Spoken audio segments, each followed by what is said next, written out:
যেভাবে কাটবেন আপনি এভাবে সহজে ঘর্ষণের ফলে লেখাটা উঠিয়ে ফেলতে পারবেন।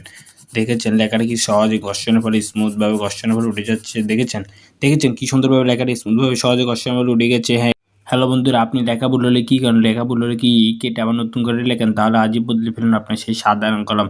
যে কলম দিয়ে আপনি একবার লেখা কেটে ভুল হলে আবার নতুন করে লেখেন। কারণ বাজারে এসেছে ম্যাজিক কলম, যে কলমের সাহায্যে একবার আপনি লিখবেন, লেখা ভুল হলে ঘষে মুছে আবার নতুন করে লিখতে পারবেন। এখন আমরা আপনাকে সেই ম্যাজিক কলমের ডেমো দেখাচ্ছি। এই হচ্ছে ম্যাজিক কলম, যে কলমের সাহায্যে একবার আপনি লিখবেন। লেখার পরে লেখা ভুল হয়েছে না, আপনি এভাবে কাটবেন না, সহজে এভাবে কাটবেন। আপনি এভাবে সহজে ঘর্ষণের ফলে লেখাটা উঠিয়ে ফেলতে পারবেন। দেখেছেন লেখাটা কি সহজে ঘর্ষণের ফলে স্মুথভাবে ঘর্ষণের ফলে উঠে যাচ্ছে। দেখেছেন কি সুন্দরভাবে লেখাটা স্মুথভাবে সহজে ঘর্ষণের ফলে উঠে গেছে। হ্যাঁ, এই কলমটি নিতে চাইলে এখনই আমাদের নিচে হোয়াটসঅ্যাপ টেলিগ্রাম ইমো নাম্বার আছে, সেখানে আমাদেরকে নক করতে পারেন। আর আমাদের কলম নিয়ে আপনার কোনো মতামত থাকলে, আমাদের ভিডিও নিয়ে আপনার কোনো মতামত থাকলে, তাহলে সেটা অবশ্যই আমাদেরকে কমেন্ট করতে পারেন। আর নইলে নিচে হোয়াটসঅ্যাপ টেলিগ্রাম ইমো নাম্বার আছে, সেখানে আমাদেরকে নক করতে পারেন। আসসালামু আলাইকুম, ভালো থাকবেন।